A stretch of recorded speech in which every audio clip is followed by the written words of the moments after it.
ভেটকি ছোট থেকে 30 টাকা পরে দেবে যেরকম দিয়েছিলাম হলো তো না 1 কিলো হয়ে যাবে ভাই কেন কিচ্ছু কত করে 5 টাকা খাবার মাছটা ভালো চলছে মার্কেট কম নোনা ভাই নিতে সব পরিষ্কার করে দিচ্ছে পাম্পলেট কত রে কত ফায়দা কত পয়সা কোনটা চিংড়া 1580 টাকা হিসাব করে দাও আমাকে বেশি দিতে হবে রাস্তার উপরে গাড়ি তাহলে আমাদের এবার ব্যবসা করো না তুমি চলে আসো আমি তোমার আমাদের তিনজনের রোজে একদিনে পাগলা কষ্ট করে আনো এই পমপ্লেট কত করে তোর 1000 টাকা দেবে বাসি ওর বাসি পমপ্লেট কত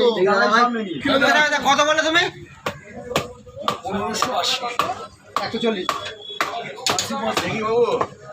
আপনার হয়ে গেছে